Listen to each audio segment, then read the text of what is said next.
Nessa videoaula, nós vamos estudar cinética química. Nessa parte 1, nós veremos a velocidade média das reações químicas, o conceito, a teoria das colisões, colisão efetiva, não efetiva e a lei da velocidade. No final, nós teremos 5 exercícios que serão trabalhados nas aulas remotas. Vamos lá, então. A cinética química, ela estuda, então, a taxa de desenvolvimento de uma reação química, ou seja, a rapidez de uma reação química, a velocidade em que uma determinada reação química ocorre e os fatores que influenciam nesse processo de ocorrência da reação química, tá?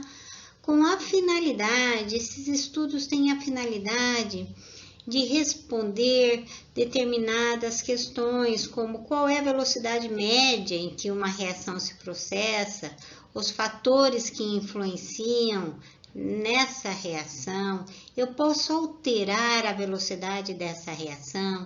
Por exemplo, eu quero fabricar algum produto em um tempo mais curto para eu ter um menor custo. É possível fazer isso? Quem responde a essas questões é a cinética química. E para isso, eu preciso determinar o mecanismo, os processos pelos quais uma reação química se processa, se desenvolve para que ela ocorra. Nesse sentido, nós temos reações que são consideradas lentas, que levam milhares e milhares de anos, como é o caso da formação do petróleo. Outras são consideradas moderadas, como o amadurecimento e o apodrecimento de uma fruta, como o caso aqui, nós temos o morango. E reações que são consideradas rápidas, que são as reações explosivas que ocorrem em milissegundos, como por exemplo aqui nós temos o aparecimento a explosão de fogos de artifício. A rapidez média ou velocidade média de uma reação química, ela é definida como a variação na concentração de reagentes ou produtos ao longo do tempo. Essa variação na concentração, quer dizer, é concentração final menos a concentração inicial. E a variação do tempo indica o tempo final menos o tempo inicial. Essa variação na concentração de reagentes ou produtos pode vir com a unidade grama, mol por litro, quilograma. E a variação no tempo, a unidade pode ser segundo, minutos e horas. Isso depende do tipo de reação, se ela é lenta, moderada ou rápida. Velocidade de uma reação química, ela é diferente da velocidade que vocês estudaram na física. Na física, a velocidade indica o deslocamento de um corpo em função do tempo, né? Então, a velocidade média é dada pela variação no deslocamento daquele corpo num determinado espaço em função da variação do tempo. Aqui é diferente, aqui eu tenho variação nas quantidades. Os reagentes, eles são consumidos ao longo do tempo e os produtos, eles surgem, eles aparecem, eles são produzidos ao longo do tempo. Ou seja, rapidez média, velocidade média na química é uma grandeza diferente de velocidade média da física. Vamos ver um exemplo da decomposição da amônia com o passar do tempo. A equação é dada por 2NH3 gás, ou seja, 2 mols de amônia se decompondo em 3 mols de gás hidrogênio e 1 1 mol de gás nitrogênio. O que se observa é que, com o passar do tempo, a concentração da amônia vai diminuindo. A amônia, ela é o reagente dessa reação química. Então, é claro, com o passar do tempo, o reagente vai desaparecendo, vai sendo consumido, tá? E ao longo do tempo, os produtos vão surgindo no processo. Se a concentração da amônia com o passar do tempo vai diminuindo, como é o gráfico que eu recebi aqui, eu posso fazer uma previsão que a velocidade média de decomposição da amônia também irá diminuir com o passar do tempo. Por quê? Velocidade média, como nós vimos por definição, ela é diretamente proporcional à concentração da amônia. Então, se a concentração da amônia ao longo do tempo diminui, a velocidade média também irá diminuir. Como se faz para calcular a velocidade média de uma reação química? Para isso, eu preciso de dados experimentais, porque esses dados são empíricos, são obtidos em laboratório. Aqui nós temos os dados a partir de uma tabela. Na primeira coluna, nós temos o tempo em horas, 0, 1, 2 e 3. Na segunda coluna, eu tenho a concentração molar da amônia, 8, 4, 2 e 1. Vamos calcular, então, a velocidade média a partir da definição estudada, que velocidade média é variação da concentração dividido pela variação do tempo. Inicialmente, vamos estudar o intervalo de 0 a 1 hora. Vamos calcular a velocidade média nesse intervalo. Velocidade média é variação. Variação é final menos inicial. Então, variação da concentração. Concentração final da amônia é 4, inicial é 8. Então, fica 4 menos 8. Esse dado, essa variação, ela é dada em módulo, porque não existe concentração negativa na química, não existe antimatéria. Se você encontrar a velocidade média negativa em algum livro, isso faz referência a que a velocidade está decrescendo. Então, variação da concentração dividido pela variação do tempo. A variação do tempo aqui final menos inicial é 1 menos 0. Fazendo as contas, nós temos que a velocidade no período de 0 a 1 hora é 4 mol por litro por hora. Vamos calcular agora a velocidade média de decomposição da amônia no intervalo de 1 a 2 horas.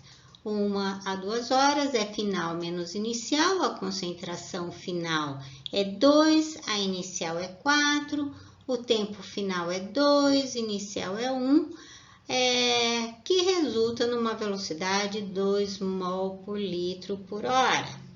Finalmente, vamos calcular a velocidade média de decomposição da amônia no intervalo de 2 a 3 horas.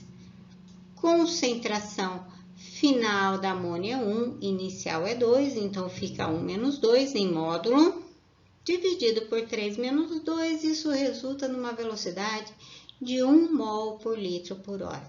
Podemos observar aqui que a velocidade média ao longo do tempo, ela diminui. É o esperado, porque a concentração da amônia está diminuindo. Então, eu espero que a velocidade também diminua, uma vez que velocidade média é uma grandeza diretamente proporcional à concentração. No caso aqui, estamos usando a concentração molar. Tudo bem?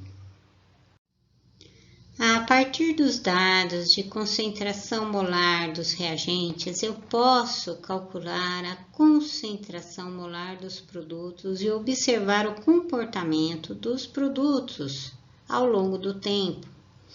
Então, é o que nós vamos fazer aqui. No caso, nós temos na primeira coluna os dados de tempo da reação 0, 1, 2 e 3 horas. Temos também a concentração do reagente da amônia 8, 4, 2 e 1 e vamos calcular a concentração molar dos gases nitrogênio e hidrogênio. Bom, inicialmente a concentração do nitrogênio e a concentração do hidrogênio é zero, porque é o momento em que eu joguei amônia. Sempre no tempo zero a concentração dos produtos é zero? Sim, sempre eu considero zero aqui para a concentração dos produtos, tá? A reação ainda não começou, é o tempo zero, não se processou. Bom, no tempo de 0 a 1 hora, a reação já começou e eu tenho uma variação na concentração da amônia de 8 para 4 mol, ou seja, nesse tempo de 1 hora, desapareceu, sumiu do recipiente 4 mol por litro de amônia. Esses 4 mol se converteram em quê? Em produtos, tá? Então, nós temos pela equação balanceada que 2 mols de amônia produzem 1 mol de gás nitrogênio. Então, 4 mols irão produzir 2 mols de nitrogênio. Pela equação balanceada, nós temos também que 2 mols de amônia produzem 3 mols de gás hidrogênio. Então, 4 eu dobrei, vou dobrar o 3 também. 3 irão produzir 6 mols de gás hidrogênio, mol por litro, ok? Vamos então agora calcular a concentração dos produtos no período de 0 a 2 horas. De 0 a 2 horas eu tenho uma variação na concentração da amônia de 6 mols por litro. 2 mols de amônia está para 1 de nitrogênio, 6 está para 3 de nitrogênio, tá certo? 2 mols de amônia está para 3 de hidrogênio, 6 está para 9 de hidrogênio, ok? Finalmente, então, eu tenho o cálculo de 0 a 3 horas. A variação na concentração da amônia vai de 8 menos 1, 7 mol por litro. Então, 2 mols de amônia produz 1 mol de gás nitrogênio, 7 irão produzir 3,5 mol por litro. 2 mols de amônia produzem 3 de gás hidrogênio, 7 produzirão 10,5. Com isso, nós temos as seguintes curvas. A da amônia, né, decrescendo, 8, 4, 2 e 1. Do gás nitrogênio, crescendo, 0, 2, 3, 3,5. E do gás hidrogênio, crescendo até 10,5. A curva do nitrogênio e do hidrogênio são proporcionais aos coeficientes da equação química balanceada, tudo bem?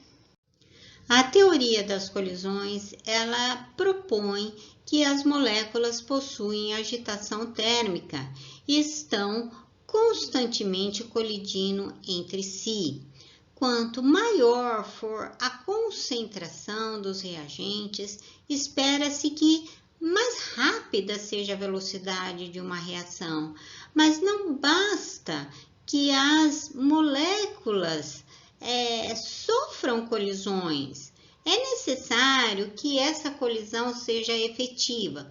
O que é uma colisão efetiva? Vamos ver o exemplo aqui do gás hidrogênio com o gás iodo, formando um complexo ativado, que é um complexo intermediário, ou também chamado de estado de transição, e formação dos produtos.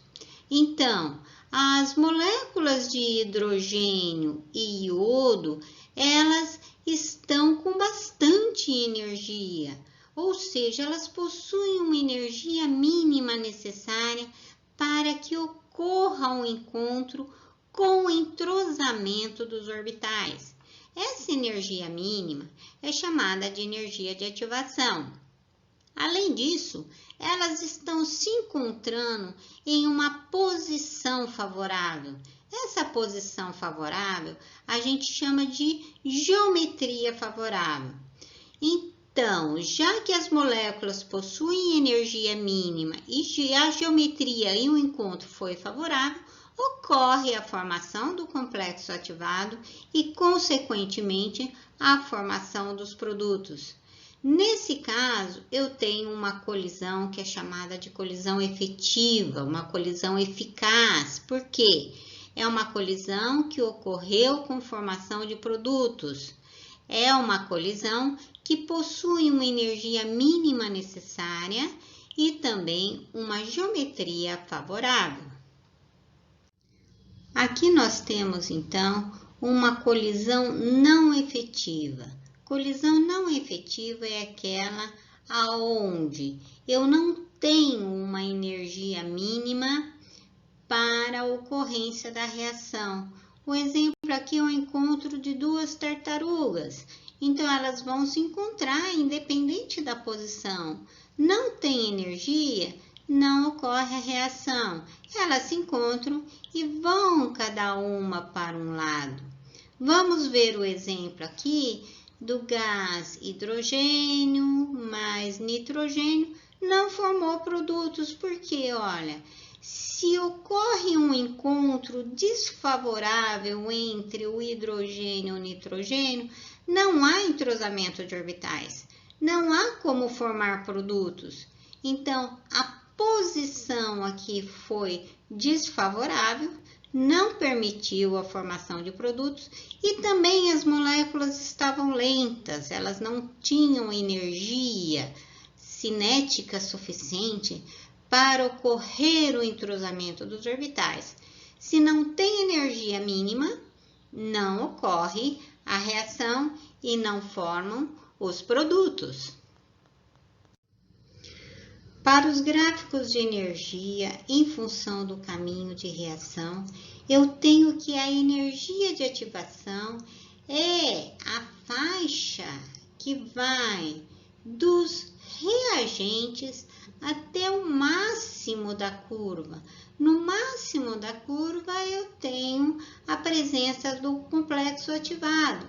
Então, nos reagentes, as moléculas se encontraram com energia e posição favorável, ocorreu a formação do complexo ativado, ou seja, toda a energia cinética do encontro virou energia potencial, então a energia potencial chegou até o máximo, que é a energia aqui de ativação, a energia do complexo ativado. E depois do encontro, ocorreu formação de produtos, então elas começaram a se separar. A energia potencial diminui, virando então energia cinética, já com formação de produtos.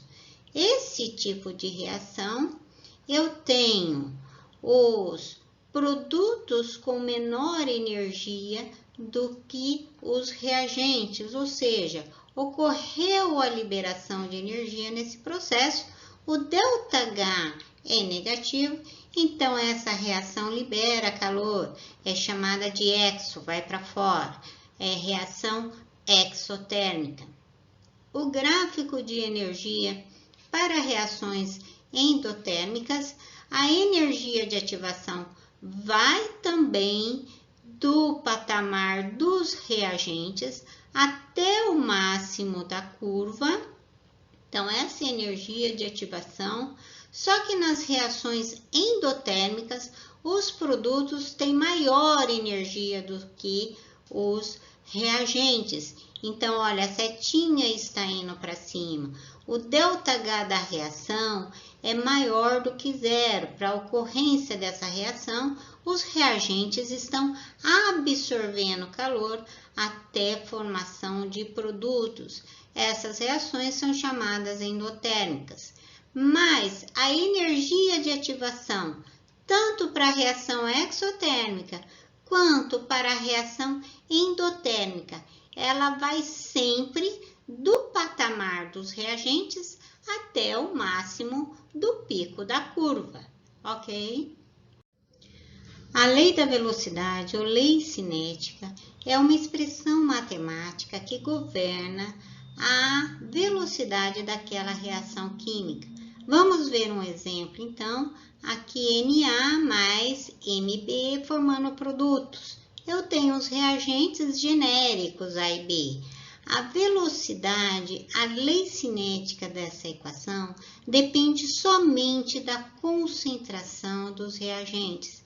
Então, aqui ela é dada por V é igual a K, que é uma constante de proporcionalidade e depende da temperatura e de outros fatores. Então, a velocidade é K vezes a concentração molar de A, elevado ao seu respectivo expoente, que aqui eu chamei de N, vezes a concentração molar de B, elevado ao seu respectivo expoente, que eu chamei de M. Aqui, concentração molar é concentração mol por litro, é padronizado para os cálculos da lei da velocidade. M e N são expoentes obtidos a partir de dados experimentais. Vamos ver alguns exemplos aqui. Para a lei cinética, eu tenho reações elementares e reações não elementares. Vamos ver o primeiro exemplo de reações elementares. As reações elementares são aquelas que ocorrem em uma única etapa. Então, eu coloquei aqui uma única equação química para esse processo. Quero escrever aqui a lei cinética para essa equação. Eu sei que a lei cinética depende somente da concentração dos reagentes. Então, eu vou escrever V é igual a K vezes a concentração molar do gás oxigênio vezes a concentração molar do gás NO. Nesse caso da reação ser elementar, eu considero os expoentes igual ao coeficiente estequiométrico da reação. Então, o oxigênio está elevado a 1 porque eu só tenho 1 mol na equação. A concentração molar de NO está elevada a 1 também, porque na equação química eu tenho apenas 1 mol de NO. Vamos ver um segundo exemplo, onde eu tenho 2 mols de NO reagindo com 1 mol de gás hidrogênio de H2. Vou pegar somente os reagentes para escrever a lei da velocidade dessa equação. Então, velocidade é K vezes a concentração de NO elevado ao quadrado, porque eu tenho 2 mols na equação química, vezes a concentração do gás hidrogênio elevado a 1, porque só tenho 1 mol de gás hidrogênio na equação. Tudo bem? O segundo tipo de reação que eu tenho é reação não elementar. Ela ocorre em 2 ou mais etapas. No nosso caso, aqui temos uma reação com 2 etapas. Uma delas é lenta e a outra é rápida. Eu preciso receber esse tipo de informação porque é a etapa lenta que determina a velocidade de uma reação química. Vamos ver 2 exemplos práticos. Por exemplo, estou voltando para casa de carro e tenho um carro muito lento na minha frente. A avenida é de 60 km por hora, mas o carro que está na minha frente está a 30 km por hora. Então, esse carro vai causar um congestionamento e a avenida vai ficar a 30 km por hora devido a esse carro mais lento. Outro exemplo é a montagem de um relógio. Vamos pensar em 2 operadores. Um leva 5 minutos para juntar todas as peças e o outro leva meia hora para montar o relógio e fazer ele funcionar. Quanto tempo leva o processo de montagem do relógio? É meia hora. Enquanto o operador não montar e deixar o relógio funcionando, o relógio não está montado. Então, é a etapa lenta que determina a velocidade de montagem do relógio. Para a química é a mesma coisa. Enquanto a etapa lenta não se processar, a reação química não ocorre. Vamos ver um exemplo envolvendo a lei da velocidade. Então, eu tenho os dados experimentais na tabela aqui ao lado. Então, eu tenho a experiência 1, 2, 3 e 4 e os valores das concentrações dos reagentes, do reagente A, do reagente B, do reagente C e também o valor da velocidade da reação para aquela experiência, tá certo? Eu sei que a velocidade de uma reação ela é igual a K vezes a concentração dos reagentes elevado aos seus respectivos expoentes. Então, aqui o reagente A tem um expoente X, que eu chamei de X, vezes o reagente B, que tem um expoente Y elevado a Y, vezes a concentração de C elevado ao expoente Z.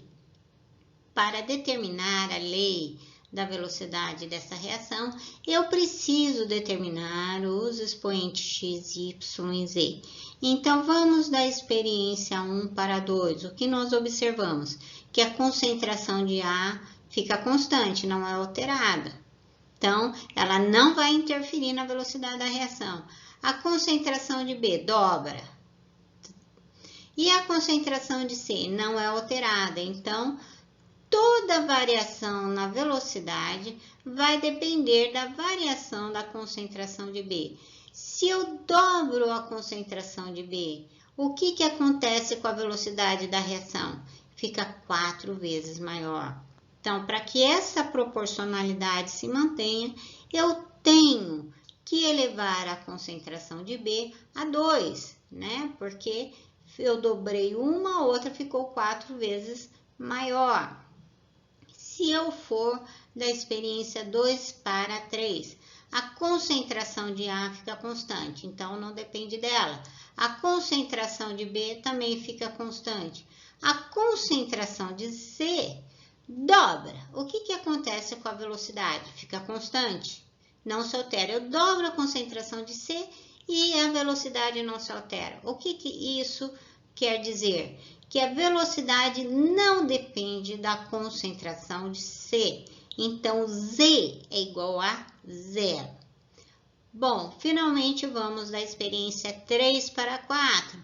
Eu observo que a concentração de A dobra, a concentração de B não se altera, a concentração de C não se altera e a velocidade da reação fica 8 vezes maior. Se eu dobro a concentração de A e a velocidade fica 8 vezes maior, isso implica que o expoente de A está elevado a 3, porque 2 elevado a 3 é 8, certo? Dessa maneira, então, eu posso escrever a lei da velocidade, que é K vezes a concentração de A elevado a 3, vezes a concentração de B elevado ao quadrado. Tudo bem? Nos próximos slides, nós temos 5 exercícios relacionados ao assunto que iremos trabalhar nas aulas remotas. Bom trabalho!